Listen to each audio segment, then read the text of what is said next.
Երկու բան եմ ուզում ասել, նախ Տիկին Գալստյան ճիշտ է, որ սեփականության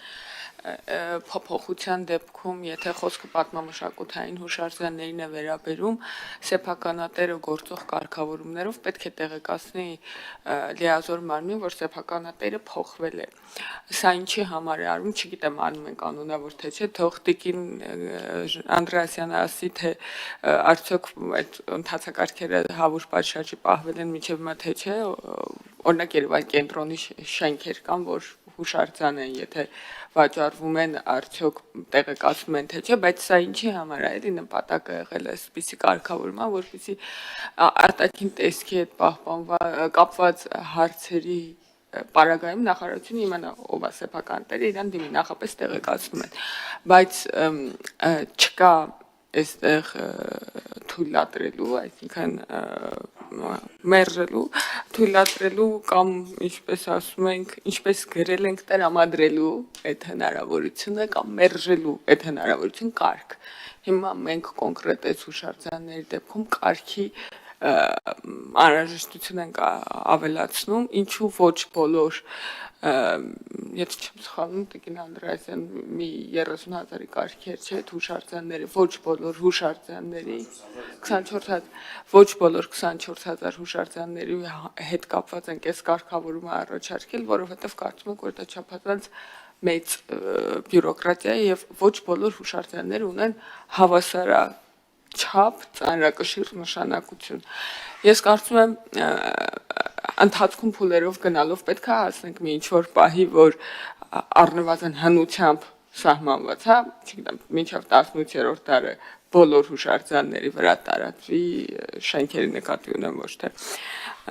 գույքի, այսինքն ցուցանմուշների բոլորի վրա տարածվի, որովհետև այնուամենայնիվ ամբողջը թեև ծածկել չի կարելի, բայց բացառիկության կարգով կարելի է ընթանալ փուլ առ փուլ, եւ ես համաձայն եմ դրա հետ, որ հուշարձանների պահպանությունը ինչպես Տիկին Գալստյանը ասաց, պետության պոզիտիվ պարտականությունն է եւ մենք պետքա մինչեւ վերջ գնանք այս ճանապարհով բոլոր հուշարձանների հետ կապված հավուր պատշաճի կարգավորումներ ունենալու եւ սա չպիտի լինի աշխատանքի վերջը, այլ ընթացիկ փուլ։ Երկրորդ բանը, որ ուզում եի ասել, այն է, որ բանավոր առաջարկներ եւ դիտարկումներ, ինչպես Տիկին Գալստյանն նշեց եւ ինչպես դուք վերահաստատեցիք, պարոն Գաբրիելյան, ստացել եմ երկու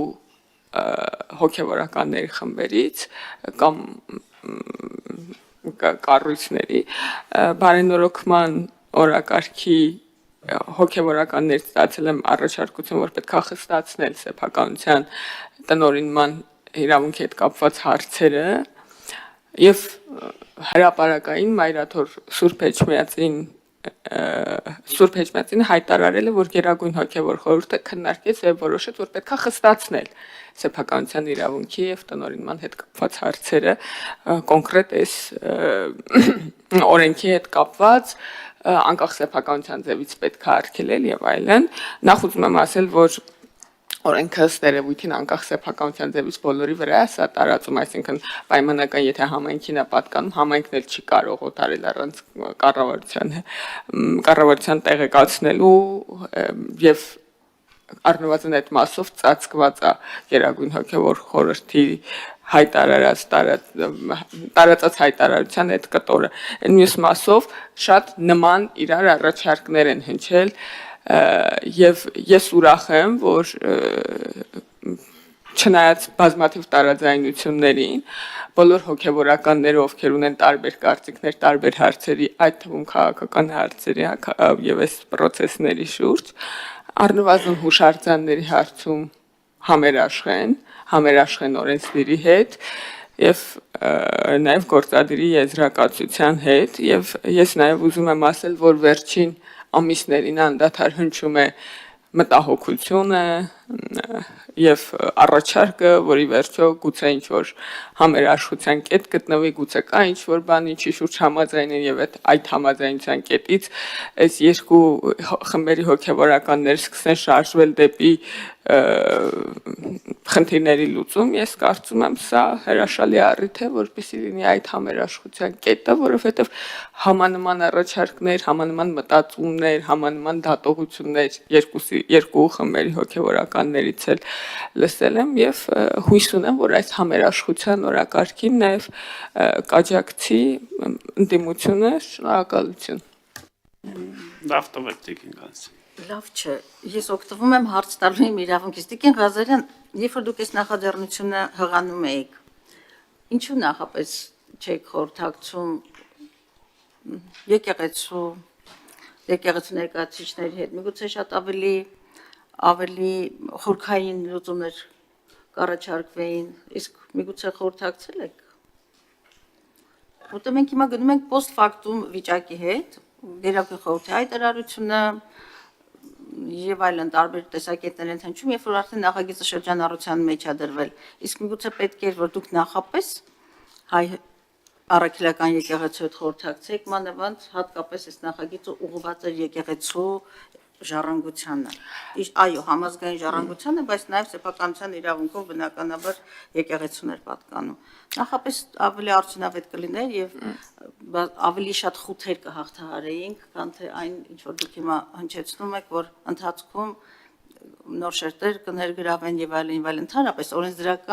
օրենսդրության մշակման, սա ոչ միայն դեզ է վերաբերում, առհասարակ մեր օրենսդրական գործունեության որակին ես շատ եմ անդրադարձել, շատ հաճախ չմշակված, չմտածված, չքննարկված, այն բանը սուբյեկտները, որոնց վերաբերում են տվյալ նախագիծը, բանից անտեղյակ մեկ էլ արդեն խորհրդարանական լիագումար նիստում գալիս է մի հարցի քննարկում, ինչպես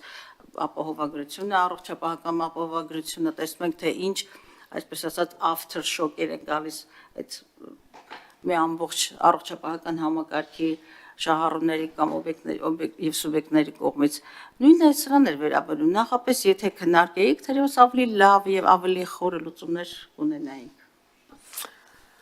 Շնորհակալություն Տիկին Ղազարյան, շատ լավ եւ հետաքրքիր հարց է շահառուհաշահակիր համայնքի հետ նախապես քննարկելու մասին հարցը նախ ես չեմ կարծում որ ավելի խիստ լուծումներ կկարողանայինք ունենալ, որովհետեւ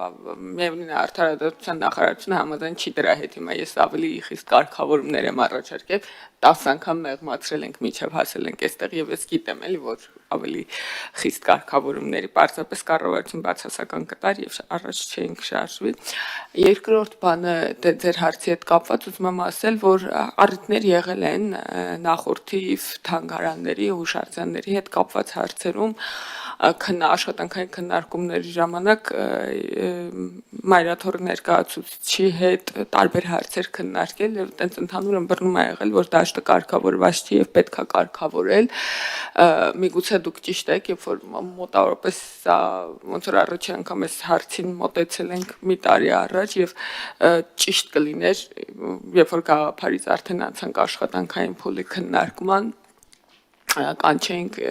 հենց կոնկրետ պատասխանատուին բոլոր կրոնական կազմակերպություններից, որոնք տիրապետում են հուշարձանների հետ կապված հարցերին եւ քննարկենք իրենց հետ, բայց քանի որ ձեր հարցը կոնկրետ մայրաթոռն է վերաբերում, մի քիչ անհարմար պահեր էլի այդ ժամանակ այնտեղ մայրաթոռում զբաղված էին ինձ եւ իմ գործընկերների համախոհներին նզովելով եւ տենց անիծյալ եւ անգերեզման մաղթանքներ հղելով ու ոնց որ սերնդեսերունդ աստանդական եւ անհայրենիք մնալու Տիկին Ղազարյան համերաշխության մասին էի խոսում միջև այդ տարօրինակ հարցը տվեցիք որովհետեւ այդ դուք չգիտեք ինչ է անհնար հիմա խոսել իրանց հետ Ինչ խոսայի ասեի կներեք որ ասում եք անգերեզման մնամ ինչ նկատի ունեք հա սրբազան հա կամ 7 սերունդ բան անիծյալ լինեմ բանի ինչ նկատի ունեք որ կողմից 7 սերունդը ասենք հայրական կողմից 7 սերունդը թե հայրական սերունդը հիմա ուզում հասկամ Տիկին Ղազարյան ինչի մասին եք վիճում էլի ասեմ նախագիծ ենք վերել որ եկեղեցին ասում է կողմ ենք մի բան էլ ավելի խստացրեք հիմա դրել ենք վիճում ենք թե ինչու բան հետին թվով բան չենք վիճել։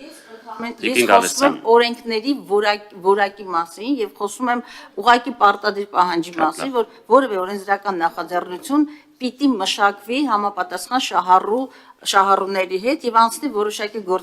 գործընթաց։ Իմ խոսքը վերաբերում է օրենսդրական Շահառուները համաձայն են մի անհանգստացել։ Ես ձեր խոսքը լսեցի,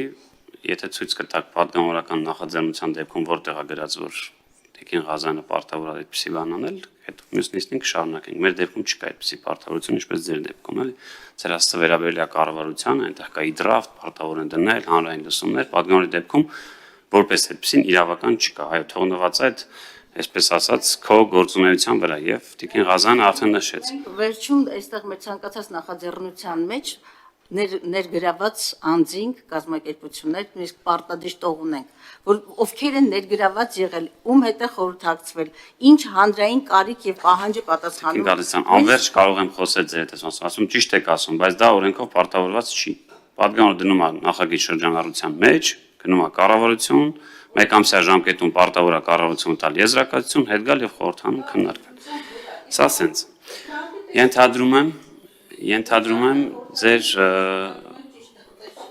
Ենթադրում եմ եզրափակիչ ելույթներ ունեցաք արդեն, ես ուղղակի կարճ ասեմ, էլի այդ առողջապահության ապահովության Հայաստանի Հանրապետությունում դեռևս չի եղել գեթ 1 ռեֆորմ, որտեղ միաժամանակ 1.5 միլիոն շահառու մտնի ու ձեր ասած այսքան aftershock լինի։ Չի եղել ուղղակի տենց մեծածավալ ռեֆորմ, դուք հասկանում եք, հունվարի 1-ից 1.5 միլիոն մարդ դարձել է այս համակարգի շահառու։ Այո, այնտեղ կլինեն որոշակի խնդիրներ։ Ես ասում Հայաստանի պատմության մեջ չի եղել տենց մի ռեֆորմ, որը 1.5 միլիոն շահառուի միանգամից ներառի, ու ընդհանրապես այո, սենց որոշակի խնդիրներ լինեն, որոնք մենք լսում ենք, երեկել են եղել ներկայացուցիչներ, կարծում եմ կլավարկենք եւ կգնանք։ Դուք էլ եք իդեպ առողջապահության ապահովության շահառու կարող եք օգտվել։ Բան դատուց դուք էլ երևի ավելացնելու բան չունեք, չէ՞, շնորհակալ եմ։